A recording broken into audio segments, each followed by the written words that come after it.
For many employers, AI is currently a double-edged sword.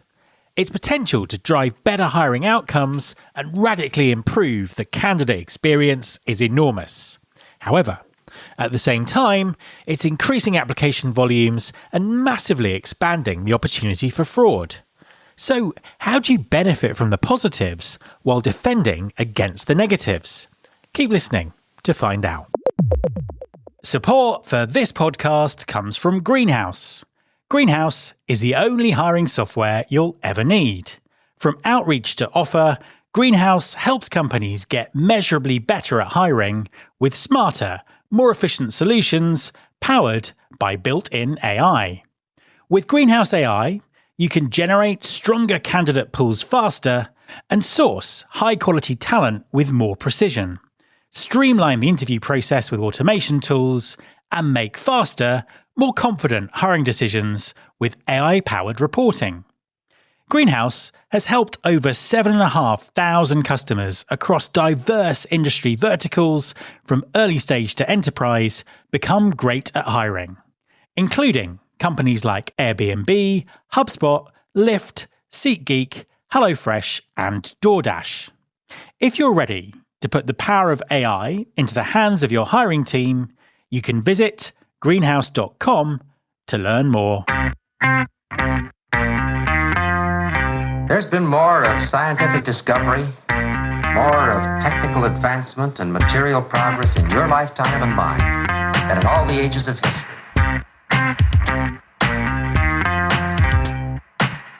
Hi there, welcome to episode 710 of Recruiting Future with me, Matt Alder. Recruiting Future is a podcast that helps talent acquisition teams drive measurable impact by developing their strategic capability in foresight, influence, talent, and technology. This episode is about technology. The AI transformation in recruiting presents both unprecedented opportunities and significant threats. It's a complex situation where the same technology that promises to solve long-standing recruiting challenges is also creating new ones.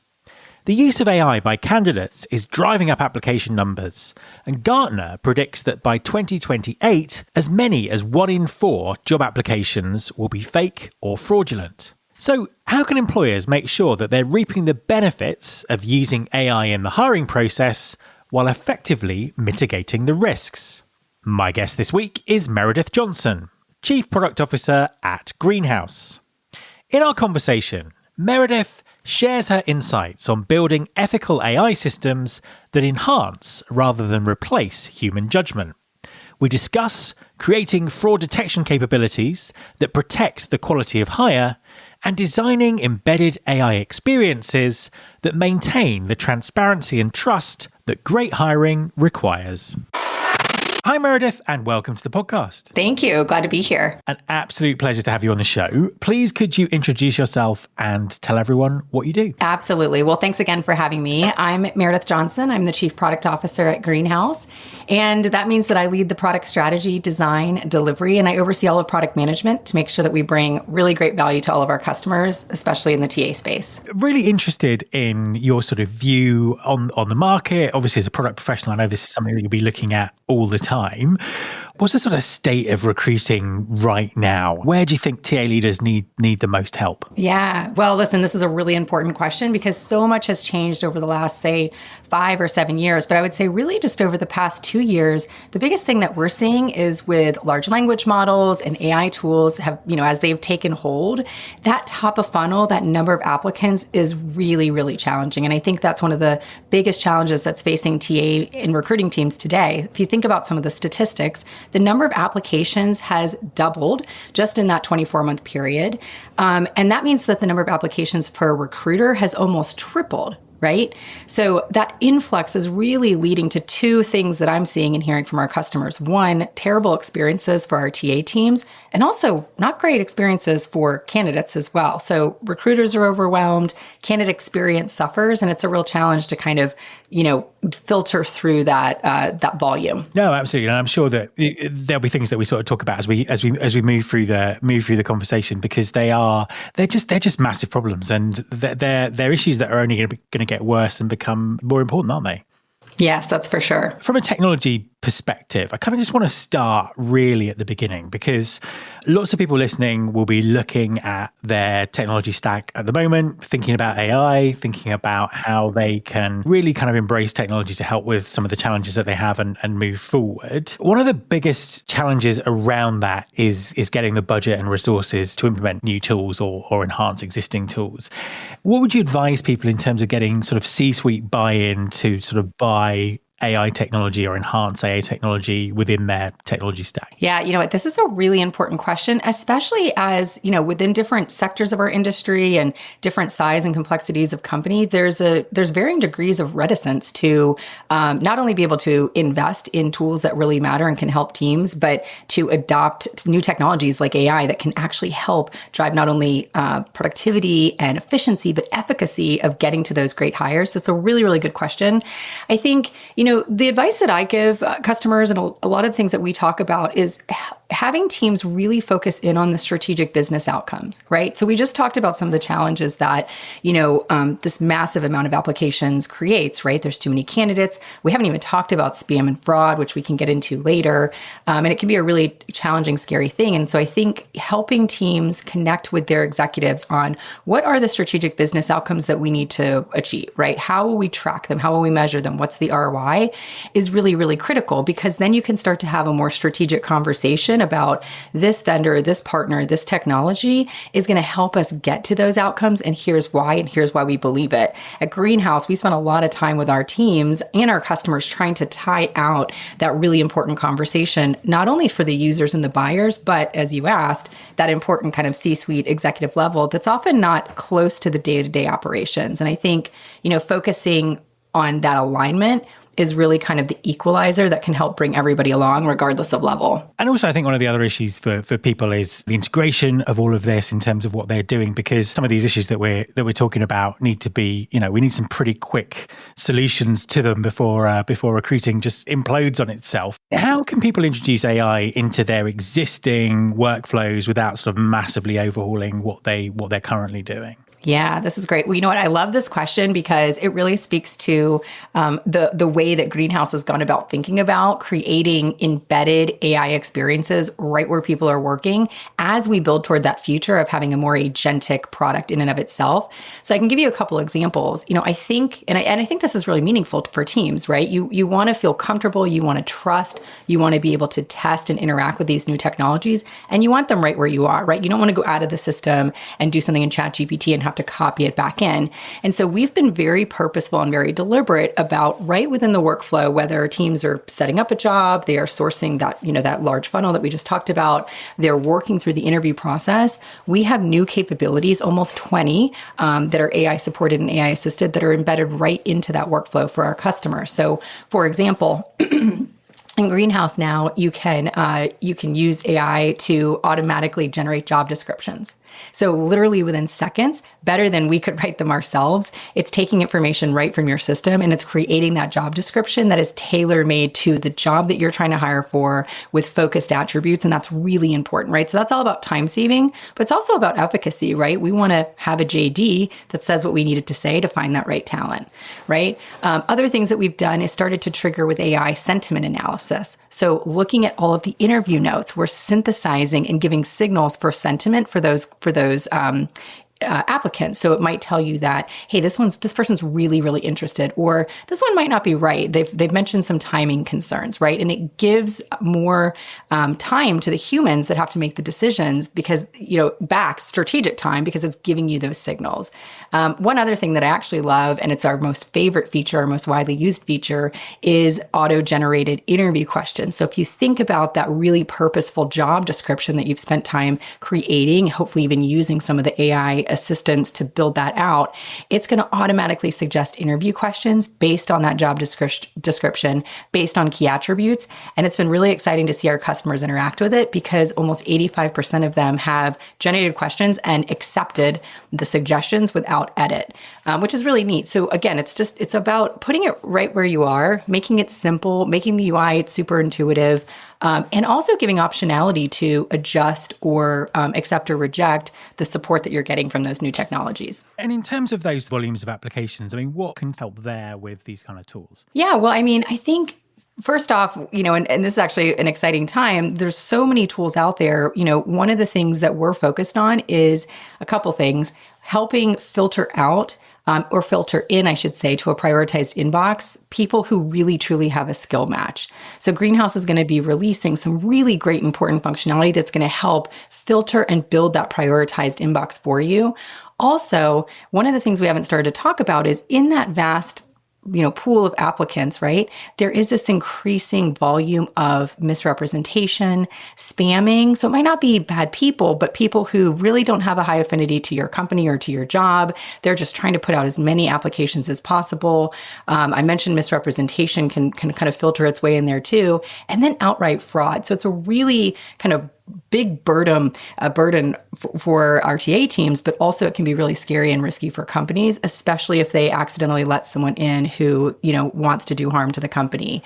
And so the solutions that we're providing help with not only filtering and talent matching, but also giving indications of potential fraud and spam so that we can kind of exclude ineligible applicants. There's obviously lots in the news at the moment about discrimination and issues kind of around that with technology. How can recruiters sort of be certain that they're not missing specific characteristics when candidates are being evaluated, or that the system isn't doing things that they wouldn't do as a recruiter? How does that all work? Yeah, it's really, really important. And it's really important depending on where you live, right? Because we've got varying levels of law that help protect individuals, not only in terms of private data, but also how they are treated. So this is a really, really important question. I'm glad you asked it.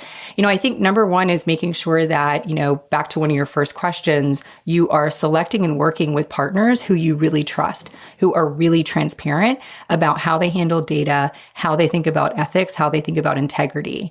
So that's super important, right? And at Greenhouse, we have a very strict ethical standard and ethical committee for our AI features, that everything we developed is run through that committee. Everything that we do around AI is published. So we are 100% transparent on what the features are, how they work. And actually our customers have optionality for which ones they want to turn on or not. Most, over 75% turn them all on, and we're getting some really great adoption, but there's some optionality there. I think the other thing is, within those solutions, you want to be looking for the ability to still maintain control and decision, right? And so that's what we do. We are assisting teams, but the human makes the decision, and that's really important. And you want to give some availability within the solution to check your work, essentially, right? So for example, one of the summative solutions that we've rolled out is scorecard summaries. And this is really cool because it takes information from the scorecard, summarizes it up across the interview team, and says, hey, here's some points where you all are aligned and maybe points where you're not. So it can help that team more quickly and strategically decide what they need to talk about regarding that candidate. But what's really cool is it links and cites all of those summaries. So if you want to click in and double check or understand exactly what was said or where it's pulling that information, you can. So you have that confidence as you're using the system that not only do you maintain the decision making, but you can also check what it's citing. I think that's really important. And I think, with regard to equity, Greenhouse remains committed to building tools regardless of AI that supports equity, right? And that supports the reduction of bias. So when we think about the time and energy we put into the prompt engineering behind some of these tools, they are purpose-built and designed to eradicate and reduce bias. And that's really important, and it's really cool too. And I just want to sort of reflect back to what you were saying about the fraud and the privacy and all that kind of stuff. I mean, what else do you do to ensure accuracy and also kind of maintain data privacy? Because that is obviously a massive issue for lots of organizations at the moment. Yeah, absolutely. Well, very similar to our ethical standards and the committee that we've established as a kind of sister organization to all of the things that we're doing within product development. We have a very public and transparent security and privacy policy as well that adheres to all legal and regulatory, regulations, GDPR, and everything you would assume. We're also in the process of gaining our ISO 42001 certification, which aligns to not only how we use AI responsibly and ethically, but it's also in compliance with all of those regulatory requirements. So again, I think, I kind of put it in the buckets, as you've asked here, as ethics, as security, as privacy. And it's super important. And so we adhere to those standards. We're very transparent and we publish everything that we do, including all of our certifications. And are there any sort of specific questions around that you would recommend TA leaders ask vendors? We're talking about lots of different things kind of all sort of put together here, and it can be quite confusing. Are there any sort of really important questions that people should be asking their vendor? Yeah, I think so. And a few places I would start is, one, I would be asking what are your ethical principles for how you develop software, including, components that are AI supported or leverage large language models. I think that's really important. So ask for it. And it should be a well-documented, transparent, artifact that you can get to, ideally even just on the web. So I think you need to ask for that. I think you need to ask for what are your security and privacy standards. And that also should be very transparent and very easy to find. It actually should be something that's probably, you don't even have to ask for. It should be pretty easy to find. But I think that's really important. I think within that, you want to be looking for what certifications and regulatory compliance measures have been met. That also should be really readily available within those policies and procedure documents. And then I think when it comes to particular functionality, really asking for transparency around, great, how is that made? Are you using OpenAI? Are you using a custom, homegrown large language model? Are you using a combination of both? Can I turn it on? Can I turn it off? Where do I have when I work through the UI and actually interact with the solutions, or it's demoed to you? Can you observe the ability to check? Or to refresh or to edit what is being returned to you. And then you always want to be looking for anything that looks like it is bringing doing the decisioning, right? We want decision support. We don't want decisioning. And so I think those are some of the things I'd be asking and looking for as I'm evaluating vendors and also starting to experience and demo new tools that are available. And from the candidate perspective, I think there are huge amounts of things here that should make life better for candidates. But how do we kind of position that? How transparent should organizations be about the technology they're using? What's important from the candidate perspective here? You know what? I was talking with someone the other day and they asked the question, do candidates know that AI is being used? And I kind of smiled because, and I'll get back to your question of like, how transparent should we be? But they know, right?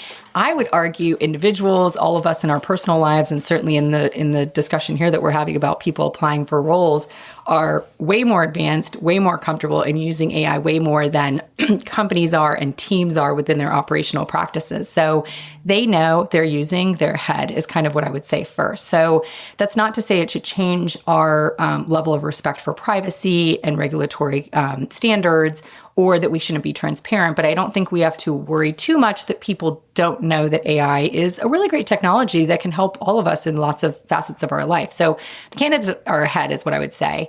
And then I think with in terms of transparency, you might be in an interview and see a note taking, right? So that's transparent by nature of the interaction that you're in.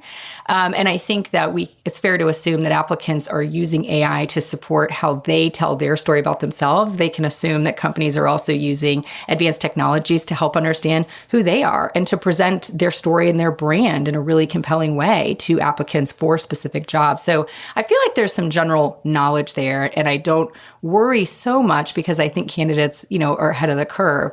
I do think, however, though, it's important to note, that you want as a company to also be transparent about your standards, your mission, your company policies, your brand, in terms of what your beliefs are, how you think about privacy, what your culture is, how you treat individuals, right? So I would say, you should be bringing that into the interview process. And actually it could be a key differentiator for your company. And I think being transparent, showing respect, giving a great candidate experience, and treating private information as private, are standards that every company should be doing.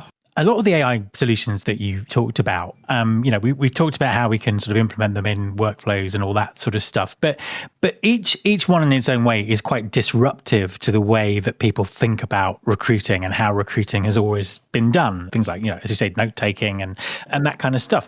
I mean, how should TA leaders be managing that with recruiters, and I suppose in particular hiring managers, in terms of getting consensus around these changes and getting people to really buy in and adopt the technology? Yeah, you know what? I think I think it's good disruption, first off. So, when we're talking to teams, and by the way, we have these conversations internally too, right? We are using new technologies and AI to improve the way that we work, right? To improve the speed and quality of how we code, to improve the speed and quality of how we interact and track actions in meetings, right? Like there's all types of tools that we all use. And so we talk about this internally too. I think it's important to, a couple things. One, talk about again, going back to those objectives, what are we trying to do? Where are we trying to improve, to save money, to speed up our work, to free up time for more strategic thinking efforts and decisions, and really be grounded in what are we trying to do, right? And then you have that conversation on, well, what tools and what features are really going to help us here, right? What data, what tools, what features? And I think, grounding in those objectives helps people get over some of that change engagement of using a new tool or using a new technology. And so I think that's kind of step one. Step two is I actually think it's fun to talk about how these technologies help our teams adopt standardized processes and workflows, right? So if you think about the power of structured hiring, which Greenhouse obviously deeply believes in, some of these simple, embedded, right where you are features, particularly the AI ones, they're not only beneficial for the efficiency and efficacy of the work, as we've talked about, but they actually help drive adoption. So I'm sure we've all had challenges getting everyone on the recruiting team working in a similar flow, getting hiring managers to use the tool and to follow the structured hiring process they want, to engage and document important information in the scorecard.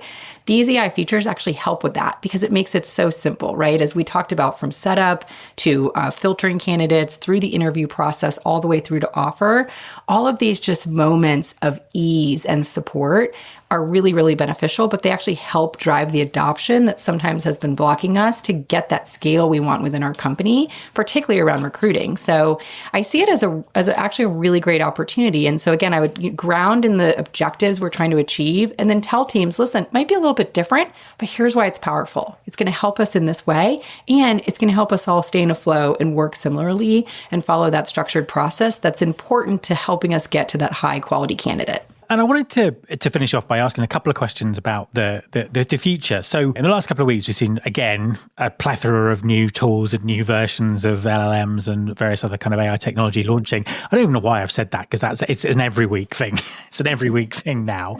Is there anything sort of in particular amongst those emerging tools or things that you can see coming over the horizon that might really sort of impact the way talent acquisition works in a couple of years' time? Yeah, absolutely. Well, first, I want to say I hope everyone is starting to see and believe and experience that AI is here and the value is actually already being realized. And so that's really exciting. And I say that to say I think it's proof for there's more to come. And what is to come, I think I'm mostly excited about, right? I think there's some really neat problems that we can solve together. And so when I think kind of at a feature level, I think some of the things that we're going to continue to see show up is AI technologies that help with employer branding and career site experiences, right? So really just setting the tone of who is the company and who, why are we different? Why are we special? And why should people want to work here? We're definitely going to see more capabilities in AI screening and interviewing. So for all types of companies, whether you are only hiring, tens of people or hundreds of people, and it's, very strategic knowledge worker versus super high volume, I think we're going to see more prevalence of AI screening, more for chat and voice. So helping really up front kind of get that volume started through the funnel. I think that's going to be really important. You're also going to see, I think, interview automation and co-pilots, especially in the high volume use cases. You're going to see things for both candidates and our teams around interview preparation. I think that's coming. And then really, continuing to add value to that more personalized candidate experience, right? So simplifying, custom responses and pulling data out of the system automatically for you so that you can have that more tailored, meaningful candidate experience, which is really important, right? And we're in this competitive state once we kind of get down through that filter, and it's really important. And then I also think as we get toward decisioning and offers, more support on debriefs and decisioning so we can feel confident in the decisions we're making in those high quality hires. So really, again, across that whole recruiting workflow, I think we're going to continue to see new technologies, new features and solutions coming to market, which is really cool. I think during that time and beyond that, recruiting is going to get more and more agentic, right? So we are going to see the prevalence of chat interfaces and assistants in our system, in our workflow. We're going to be able to ask questions about data. We're going to be able to ask summative questions about candidates or pools of candidates. And I think that's really exciting. And I think, if we're here a year from now, Matt, or 2 years from now, I think we're gonna be maybe we should schedule that. We're gonna be seeing some really neat technologies that are really gonna transform, and to use your word, disrupt how we've always worked. But I think it's gonna be really great and really important. And I think it's gonna be great for companies and teams. I think it's gonna be great for candidates. No, 100%. I think I'm really looking forward to the way personalized candidate experience develops. I think that is such a big thing for the future. And I suppose just finally, I mean, where do you see the sort of the human AI split in all of this? What might TA teams look like in, it's only 24 months time, isn't it? But that's still a lot of time for change. We need really great TA teams to make really great decisions. That's not going to change, right? I think what's going to change is a lot of the burden that has kind of piled up over time, right? In terms of just the administration, getting people to work in the same way, to benefit from structured hiring. And then this cycle that we're in, right? This cycle is probably going to change, but the cycle we're in, and I think we're in it for a while, is that there is this extreme prevalence of applications, and misrepresentation and fraud is extreme. It is on the rise, right? I think Gartner put a post out there that said, in a not too distant future, almost 25% of applicants are going to be fraudulent. That is huge. Like, that's not going to work for our teams, right? And so we have to come up with solutions that bring this AI enhanced talent matching, that bring proactive AI alerts to misrepresentation, spam, and fraud. And those are things that Greenhouse is focused on. So, humans aren't going away. We need to be on these teams. We have to make the strategic decisions, but we need help to get through all of that volume. And we need help to defend threats that are just increasing. I mean, that is the truth of what's happening in the market. And so I think that relationship between human and technology, I hope as a technologist, it's going to become more symbiotic. It's going to be more natural, more embedded. We're going to be soon over this hump of kind of, concern or, not quite sure how quickly I need to adopt these new technologies, right? That will be a feeling we no longer have. And we're in this more high adoption culture of the technologies. And we're in a phase where we're actually getting pretty nitpicky about what we're going to use and what we're not, versus just should we use them at all, right? So I think that's really what's going to shift. Is it's going to be less about should we, shouldn't we, and it's going to be more about how are we doing it and how can we learn and share from one another and how can we get through whatever the next theme and challenge is that's going to face our sector. Meredith, thank you very much for talking to me. Oh, this was so great. Loved the questions. And listen, this is so important. And I really am very passionate about what TA teams do all around the world. And we want to diminish the impact of challenges, and we want to make the work, that's done more meaningful and more high quality. And that's what we're here to do. So great questions. So glad to have been here. And I really appreciate you having me. My thanks to Meredith. You can follow this podcast on Apple Podcasts, on Spotify, or wherever you get your podcasts. You can search all the past episodes at recruitingfuture.com. On that site, you can also subscribe to our weekly newsletter, Recruiting Future Feast, and get the inside track on everything that's coming up on the show. Thanks very much for listening. I'll be back next time, and I hope you'll join me.